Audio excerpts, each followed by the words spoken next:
오늘은 말씀이 임하면 살아난다, 이런 제목으로 하나님의 말씀을 전하도록 하겠습니다. 오늘 우리가 읽은 이 부분은 예수님께서 나인이라는 마을에 가서 한 과부의 외아들이 죽었는데 그 외아들을 살리신 놀라운 아주 센세이셔널한 그런 사건입니다.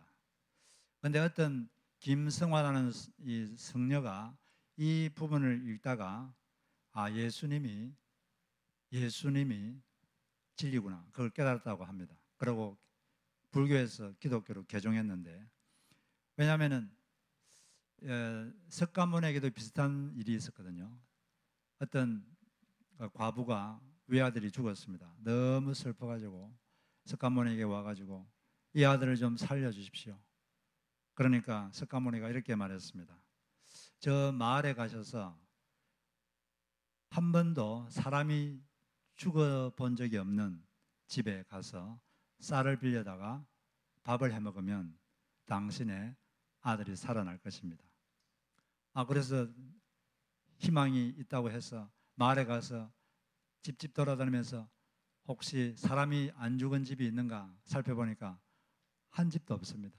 다 사람이 다 죽었고, 그래서 낙심해서 오니까 석가모니가 하는 말이, 사람은 태어나면 다 죽습니다. 그걸 받아들이셔야 됩니다.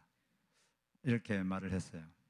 물론 그건 인간의 한계를 말해준 거고 그걸 받아들이라고 한 건 인간적 지혜죠.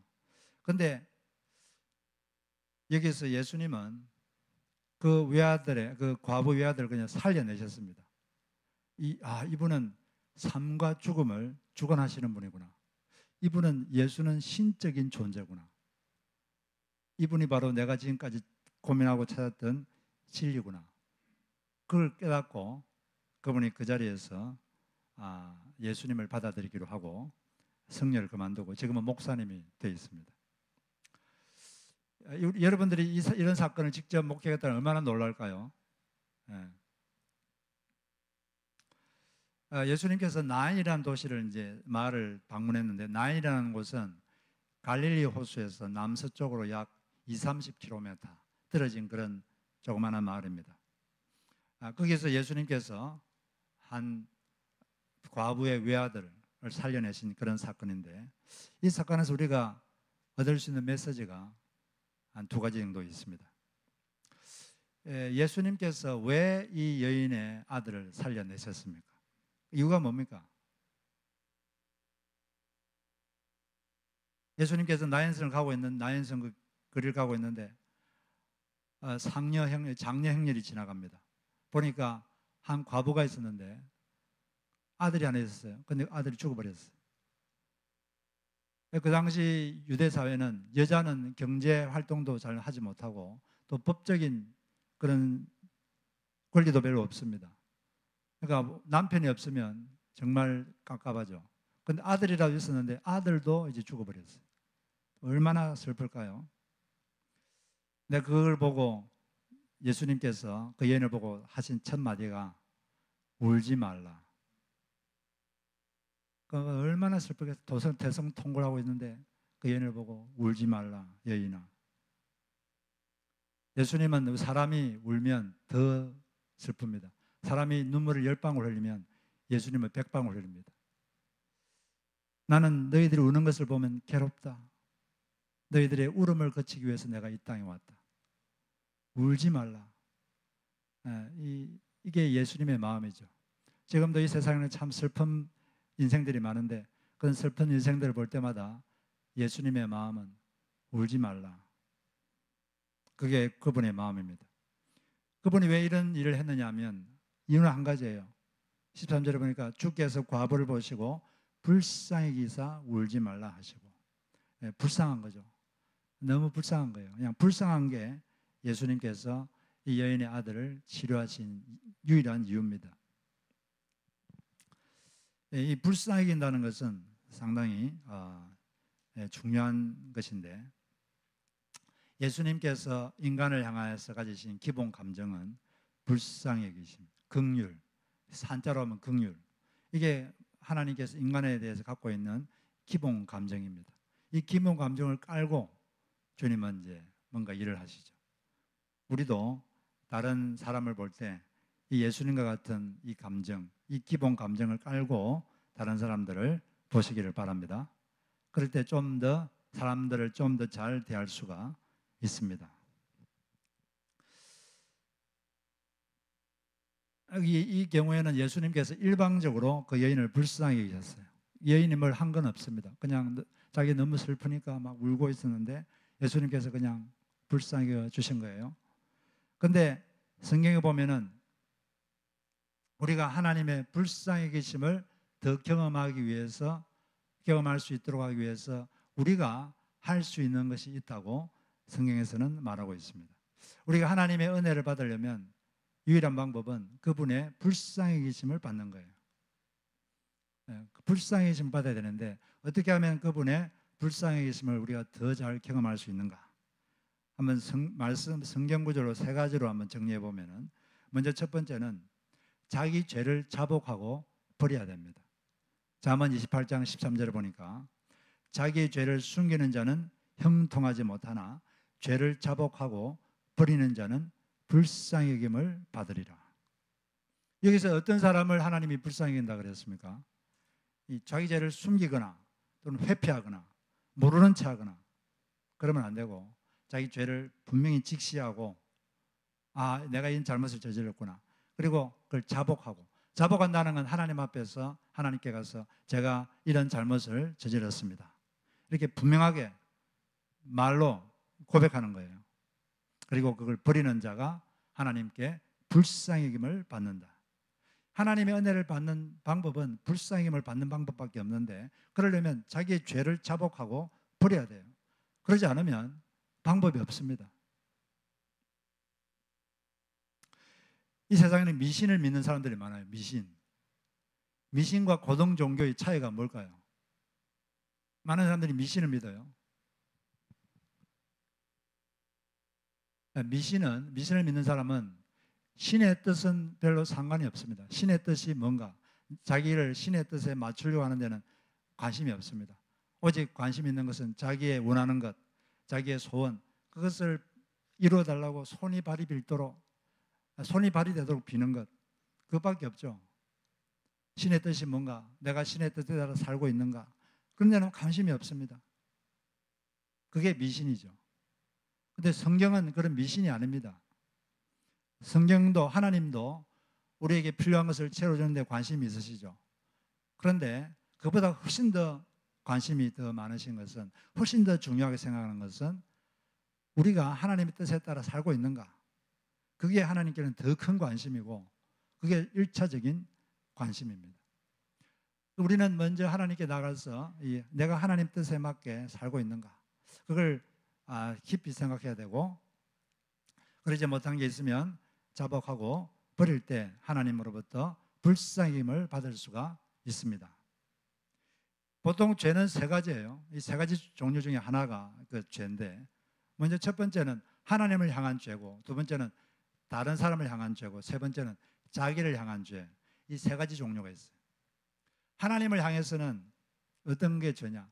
하나님을 무시하는 것, 하나님을 가볍게 여기는 것. 그게 이제 하나님 앞에 불경스러운 거죠. 하나님과 관계된 것을 아주 가볍게 생각하고 하나님을 무시하고, 이런 걸 보고 하나님은 나를 멸시한다, 이렇게 표현하죠. 옛날에 말라기 선지자 시대 때, 기원전 약 400년경에 이스라엘 민족이 그랬습니다. 하나님께 드리는 예배, 이 제물, 이런 걸 아주 가볍게 생각했어요. 그냥 너무 하찮게 생각했어요. 그래서 하나님께 드리는 제물은 그냥 자기 집의 양, 용수 중에서 병든 것, 가치 없는 것, 그냥 없어도 되는 것, 그런 것 막 제물로 드리고 그랬어요. 그걸 보고 하나님 너무나 화가 났습니다. 불쾌했어요. 그래서 1장 8절에 보니까 만군의 여호와가 이르노라, 너희가 눈먼 희생 제물을 바치는 것이 어찌 악하지 아니하며 저는 것, 병든 것을 드리는 것이 어찌 악하지 아니하냐. 이제 그것을 너희 총독에게 드려보라. 그가 너를 기뻐하겠으며 너를 받아주겠느냐. 총독도 그런 건 안 받아준다는 겁니다. 하나님께 예배 드리는데 우리가 하나님께 우리의 가장 귀한 것, 전심을 드려야지, 하나님을 너무 가볍게 생각하고 옆집의 할아버지처럼 생각하고 그렇게 하면 안 될 줄로 믿습니다. 하나님을 무시하고 하나님을 가볍게 여기는 이게 죄예요. 두 번째는 죄가 뭐냐? 다른 사람에게 해를 끼치는 것. 다른 모든 것은 다른 사람에게 해를 끼치는 것. 정신적인 해나 또는 물질적인 해나 해를 끼치는 게 이게 죄입니다. 세 번째는 자기를 해롭게 하는 것. 자기를 해롭게 하는 것도 죄입니다. 왜 그런지 알아요? 그게 하나님을 너무 고통스럽게 하거든요. 여러분 자식을 사랑하죠? 자식들이 해로운 걸 하면 여러분 마음이 기쁩니까? 고통스럽습니까? 아주 고통스러워요. 여러분 사랑한 자식이 막 머리를 쥐어짜면서 막 칼로 자기를 자해하고 막 해로운 걸 하고 이러면 부모 마음은 너무 고통스럽죠. 하나님도 똑같아요. 하나님 우리를 너무 사랑하시는데 우리가 해로운 걸 하면은 하나님 너무 괴롭습니다. 하나님을 괴롭히는 게 다 죄죠. 그래서 우리가 자기를 해롭게 하거나 또 남을 해롭게 하거나 남을 해롭게 하는 것, 또 하나님을 가볍게 여기고 무시하는 것, 이런 것들이 죄인데 그런 게 있으면 빨리 자백하고 입으로 분명히 고백하고 버리는 것, 그것이 바로 하나님께 불쌍힘을 받는 방법입니다. 두 번째는 우리가 하나님께 불쌍힘을 받는 방법은 두 번째는 다른 사람을 불쌍히 여기는 거예요. 다른 사람을 불쌍히 여기는 것. 마태복음 5장 7절에 보니까 긍휼히 여기는 자는 복이 있나니 그 이유는 그들이 하나님께 긍휼히 여김을 받을 것이며.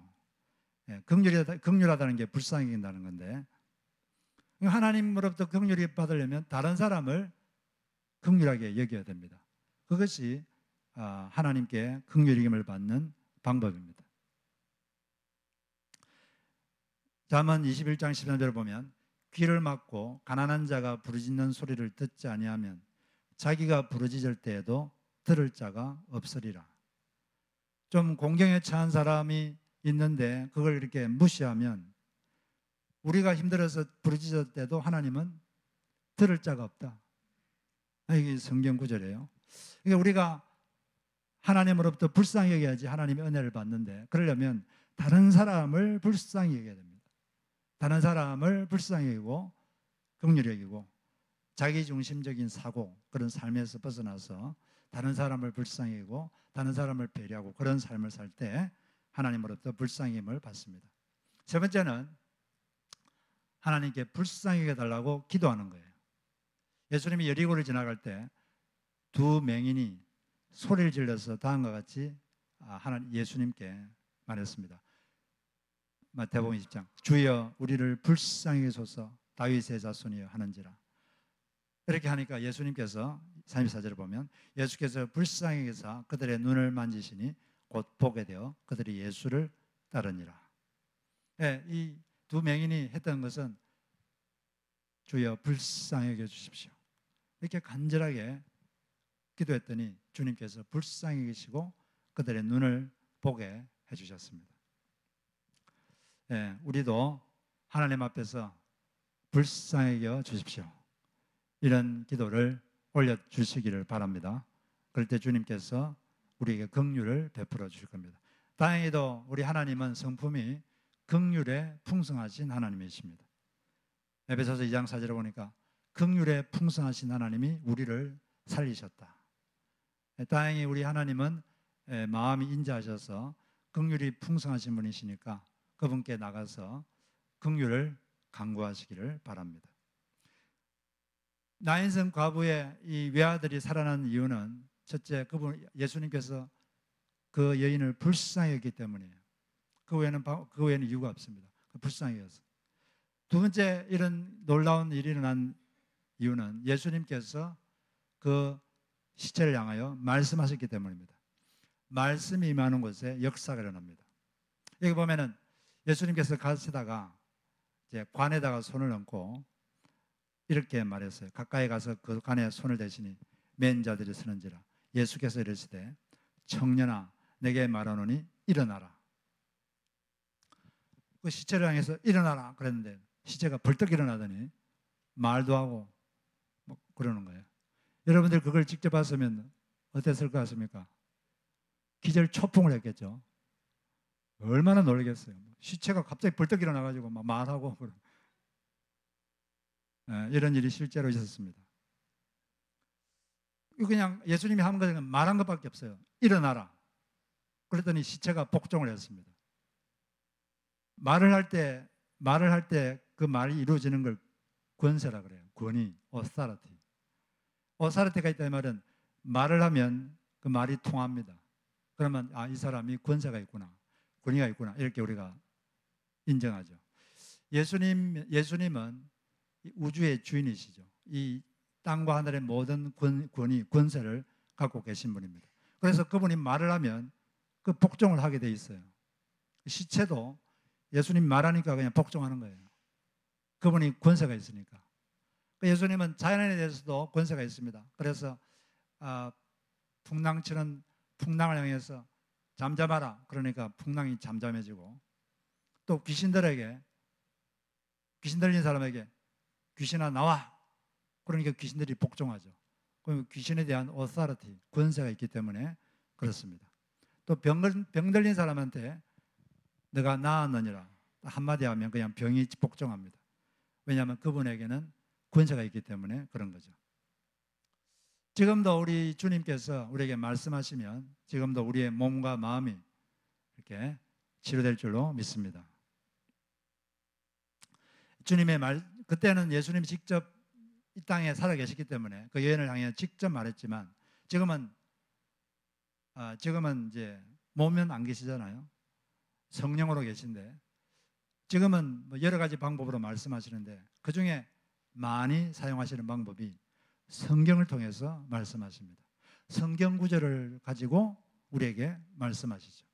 그래서 어떤 성경 구절이 여러분에게 임할 때 그 성경이 여러분에게 강력한 일을 합니다. 그 성경이 우리의 몸과 마음을 치료하고 어떤 역사를 일으키는 거죠. 어떤 사역자가 출타를 했는데 자신이 섬기는 교회로부터 연락이 왔어요. 그 연락을 딱 받는 순간 가슴이 철렁 내려앉았습니다. 막 두려움이 확 몰려왔어요. 어떤 건물을 빌려 쓰고 있었는데 건물주가 당장 나가시오 그랬다는 거예요. 근데 돈도 없고 갈 데도 없고 너무나 두려웠습니다. 마치 공황장애가 오는 것 같은 큰 두려움이 막 엄습했어요. 막 두려움이 한참 이렇게 마음이 두렵고 공포스럽고 막 그랬는데 그런 두려움 속에 있다가 이래서는 안 되겠다 해서 기도를 했는데 기도 중에 성경 구절 하나가 딱 마음에 떠올랐습니다. 여호와는 나의 목자시니 내게 부족함이 없으리로다. 그 말씀이 딱 떠오른 순간 순식간에 그 두려움이 싹 사라지고 마음에 깊은 평안이 찾아왔습니다. 문제는 크지만 하나님이 나의 목자라면 괜찮다. 그 목자께서 알아서 하시겠구나. 주님이 나의 목자시구나. 그것도 좋은 목자시구나. 나쁜 목자가 아니고 좋은 목자시고 유능한 목자시니까 됐다. 이분만 믿고 살자. 이렇게 딱 마음이 되니까 그 두려움과 공포가 일시에 사라지고 마음에 깊은 평안이 왔습니다. 그리고 그 뒤에 보니까 실제로 그 교인도 아닌데 도와줘가지고 더 좋은 곳으로 이사도 하고 다 필요한 것도 다 경비도 채워지고 그렇게 했다고 합니다. 우리가 살다 보면 이처럼 말씀이 우리에게 임할 때가 있는데 그 말씀을 통해서 하나님은 우리에게 말씀하시는 거고 우리의 삶에 우리의 몸과 우리의 영혼을 치료하시는 겁니다. 왜 그러냐면은 이 성경 구절이 성경이 힘이 있기 때문에 그렇습니다. 히브리서 4장 12절을 보면 성경이 어떤 역할을 하는가? 하나님의 말씀은 살아있고 활력이 있어. 살아있다는 게 무슨 뜻이냐? 살아있다. 죽어있다와 살아있다. 이게 이제 다른 내용인데 이 성경은 2000년 전에 써진 거예요. 2000년 전의 문서입니다. 이게 죽었다 이 말은 2000년 전에 있던 이 문서가 지금 현재 나와 상관이 없다. 우리 인생과 별로 연관이 안 된다. 연결이 안 된다. 그러면 죽은 거죠. 근데 살아있다 이 말은 2000년 전에 써졌지만은 이게 지금 현재 우리의 삶과 연관이 되고 이게 살아있고 이게 지금 일을 한다는 거예요. 그게 살아있다. 그런 뜻입니다. 이 성경은 살아있습니다. 그리고 활력이 있어서 영과 혼을 쫄찔러 쪼개고 관절과 골수도 찔러 쪼갠다. 그리고 우리의 마음의 깊은 생각과 뜻을 드러내고 판단한다. 혼과 영을 찔러 쪼갠다는 것은 사람은 혼이 있고 영이 있어요. 영은 이 하나님과 소통하는 기관입니다. 혼은 정신이죠. 인간의 정신. 느끼고 생각하고 결단하고 이런 정신, 이게 혼인데, 그런데 어떤 생각을 하면 이 생각이 영의 생각일 수도 있고 그냥 혼의 생각일 수도 있어요. 이게 하나님으로부터 온 생각일 수도 있고 그냥 내 생각일 수도 있고, 하나님으로 온 생각은 영의 생각이고 내 생각은 혼의 생각이죠. 이게 혼적인 것인지 영적인 것인지 이게 사실 분간하기가 힘듭니다.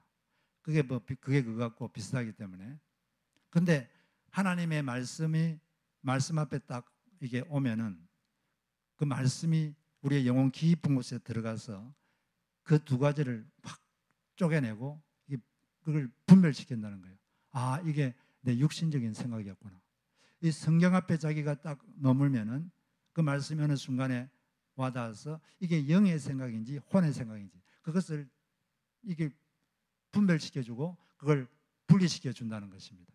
바로 그것이 바로 이 성경이 우리의 영혼에 하는 역할 중에 하나입니다. 그리고 또 관절과 골수를 찔러 쪼갠다. 수술할 때 이 관절을 칼로 찔러가지고 쪼개는 것은 아주 인간의 그 깊은 곳을 찔러 쪼개는 거예요. 그것처럼 이 하나님의 말씀은 인간의 깊은 곳, 영혼의 깊은 곳에 들어가서 그것을 우리의 깊은 동기도 다 드러내고 우리의 생각에 이 생각이 어디서 왔는지 그것도 분별하고 또 그것을 치료하는 그런 역할을 한다는 것입니다. 그렇기 때문에 이 하나님의 말씀이 성경이 파워가 있는 거예요. 이 말씀 앞에 우리가 머물 때 이 말씀이 어느 순간에 우리에게 들어올 때 여러분 삶에서 뭔가 일이 일어날 줄로 믿습니다.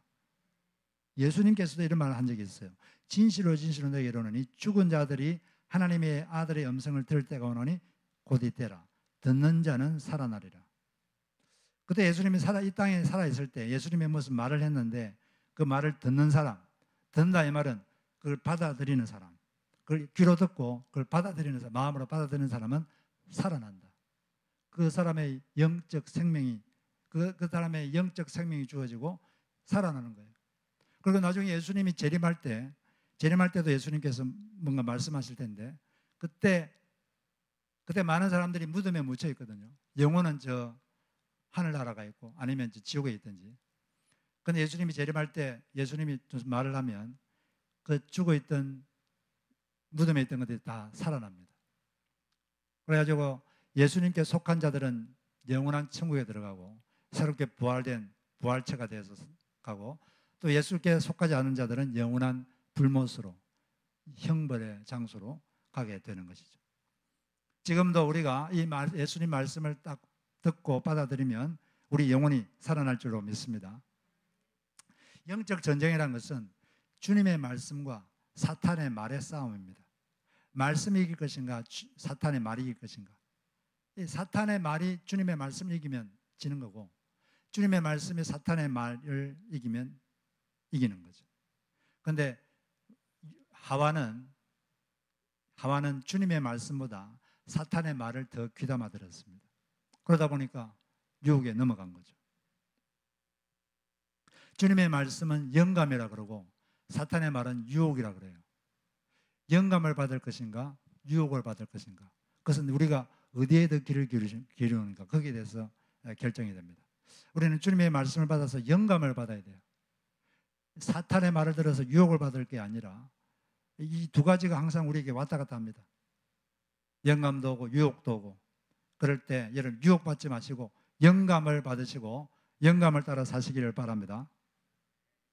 주님의 말씀을 가까이 하면은 자꾸 영감을 받고 영의 음성을 듣고 그렇게 살면 우리의 마음이 살아나고 우리 영혼이 살아나고 몸도 살아나고 그렇게 되는 것입니다. 그렇게 하려면 우리가 매일매일 말씀 앞에 머물러야 돼요. 매일매일 머물러야 됩니다. 그 외에는 방법이 없습니다. 예. 그게 사람이 매일 같은 거라는 거 되게 지루한 거거든요. 매일 같은 거라는 건 지루하고 힘들어요. 근데 이 지루하고 힘든 걸 해야지 영적 생활을 잘 삽니다. 모든 분야가 다 그래요. 매일매일 해야 되는 거, 그건 다 싫어하고 다 귀찮은 거예요. 다 지루하고 하기 싫고. 근데 매일매일 하는 걸 잘하는 사람이, 그걸 잘 매일매일 성실하게 하는 사람이 그 분야에서도 성공합니다. 그걸 안 하면 그 사람 실력은 자꾸 떨어집니다. 매일매일 해야 돼요. 하기 싫은 거, 불편한 거, 귀찮은 거. 그렇지만 그걸 기도하고 말씀 보고 이걸 매일 해야지 우리 영혼이 살아나는 것입니다. 히브리어에서 묵상하다, 이 말은 하가라는 단어인데, 이 단어를 우리가 구약에서 묵상하다 이렇게 번역하는데, 이 말은 또 다른 뜻이 있어요. 작은 소리로 읊조리다, 이런 뜻이 있습니다. 작은 소리로 읊조리다, 작은 소리로 낮은 목소리로 소리내어 반복해서 읽다, 이런 뜻이 있습니다. 그래서 실제로 옛날 구약시대 사람들이나 이런 사람들은 그 책을 읽으면 그냥 눈으로 읽지 않고 조용한 소리를 좀 내가지고 이렇게 읊조리면서 이렇게 묵상을 했어요. 예수님도 아마 그렇게 했을 겁니다. 유대인들은 그런 식으로 했으니까. 그냥 우리는 눈으로 보잖아요. 근데 그들은 이렇게 소리내서 읽었습니다. 소리내서 읽으면서 이렇게 생각도 하고 그런 식으로 했습니다. 그래서 시편 119편에 보면은 내가 작은 소리로 읊조리나이다, 이런 내용이 가끔 나옵니다. 시편 119편 48절을 보면 또 내가 사랑하는 주의 계명들을 향하여 내 손을 들고 주의 율례들을 작은 소리로 읊조리리이다. 다윗도 이런 식으로 말씀 묵상했습니다. 다윗도 이렇게 소리로 내면서 이렇게 읽으면서, 조선시대 사람들도 하늘 천 따지 읽으면서 했잖아요. 그것처럼 또 에스라도 소리 내서 읽으면서 이렇게 묵상했고, 다 그렇게 했어요. 여러분들이 성경을 읽을 때 잘 집중이 안 되면 좀 소리 내서 읽어보시길 바랍니다. 그러면 훨씬 더 집중이 잘 되고 좀 더 이렇게 새로운 차원의 것을 아마 경험해 볼 수가 있습니다. 어떤 분이 경험을 들어보니까 지금까지는 눈으로만 성경을 보다가 작은 소리를 주님께서 어느 순간에 좀 소리내서 읽어라 이렇게 말을 했어. 그때부터 소리내서 이 말씀을 읽기 시작했어요. 그랬더니 엄청난 은혜와 축복을 자기가 경험했다, 이런 제가 이야기를 들었는데, 저도 그렇게 해보니까 상당히 좋은 것 같아요. 여러분들도 눈으로도 물론 묵상하시고 한번 소리내서 이렇게 한번 읽어서 그렇게 한번 묵상을 해보시기를 바랍니다. 제가 이렇게 우리가 성경 봉독할 때 다 같이 읽는 이유가 한번 소리내서 읽어보라는 거예요. 소리내서 좀 이렇게 말을 해보면 이게 상당히 영적 세계에 도움이 됩니다. 이 하나님의 말씀은 하나님 말이잖아요. 이걸 우리 입으로 이렇게 말한다는 건 영적 세계에서 상당히 중요한 거예요. 또 파워가 있는 거고. 그래서 그냥 입을 가만 놔두지 마시고 작은 소리로 이렇게 한번 읽으시면서 그렇게 하면 훨씬 더 집중이 잘 되고 놀라운 은총이 있습니다. 이처럼 말씀이 우리에게 임하면 몸도 살아나고 마음도 살아납니다.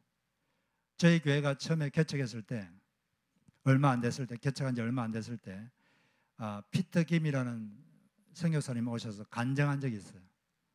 간증한 적이 있는데, 이분이 원래 미국 국무성 초청으로 유학을 왔습니다. 그래서 라이스 대학에서 시스템 공학과 물리학을 공부하셨는데, 공부하다가 하나님의 부르심을 받아서 이제 선교사님이 되셨어요. 그런데 2007년도 8월 달에 배가 너무 아파가지고 병원에 가서 검사를 했는데 위에 간 크기만한 혹이 있는 거예요. 뭐 위암 말기죠. 뭐 얼마나 큰지, 그냥 간이 크잖아요. 그만한 혹이 위에 이게 뚝 있는 거예요. 사진 찍어 보니까. 그래서 의사는 딱 보더니 위를 다 잘라내야 됩니다. 위를 싹 다 잘라내야, 100% 다 잘라내야 됩니다. 안 그러면 살 수가 없이 죽습니다. 근데 이 사람은 위를 잘라내기가 너무 싫었어요. 이상하게 잘라내기가 내키지 않아서 그때부터 항암 치료만 받았습니다. 계속 항암 치료만 계속 받으면서 기도를 막 하기 시작했어요. 근데 2주쯤에 기도를 하는데, 투윅 기도를 하는데, 기도하기 시작하는데 갑자기 로마서 8장 11절 말씀이 아주 강하게 마음에 와닿았습니다. 로마서 8장 11절이 무슨 말씀이냐면, 예수를 죽은 자 가운데서 살리신 이의 영이 너희 안에 거하시면 너희 죽을 몸도 살리시리라. 예수를 살리신 영, 성령님이 너희 안에 거하시면 너희 죽을 몸도 살리신다. 그런 말이죠. 그 말씀을 듣는데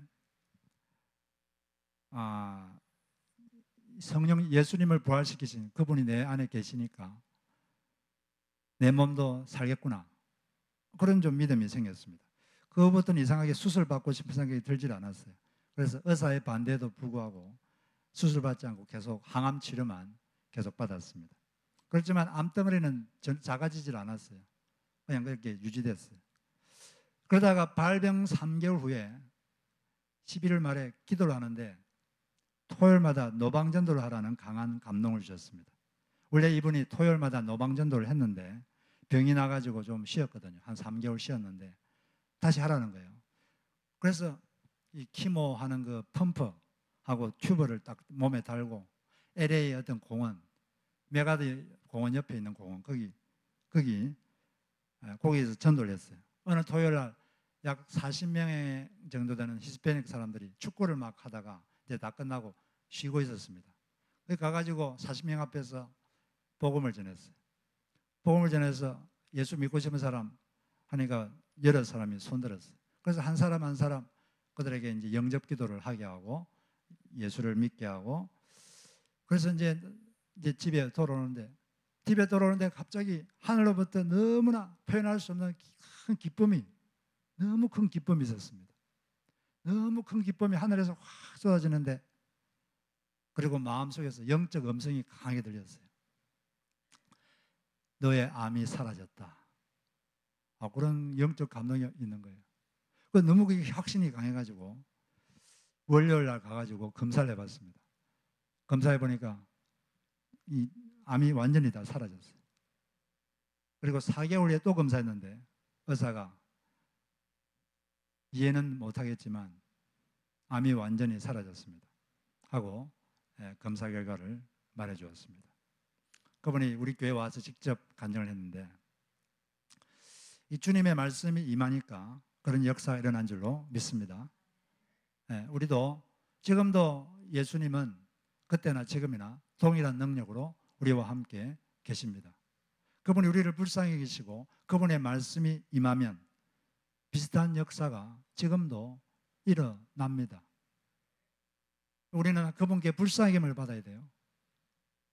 더 받아야 되죠. 물론 그분이 우리를 불쌍히 계시지만 더 그것을 불쌍히 계심을 좀 경험할 필요가 있고, 또 주님 앞에 머물므로써, 주님의 말씀 앞에 머물므로써 하나님의 말씀이 우리에게 임할 때 그런 역사가 우리 가운데 일어날 줄로 믿습니다. 그런 은혜가 여러분 모두에게 있기를 바랍니다. 같이 기도하겠습니다. 우리 찬송한 곡 부르고 기도하겠습니다.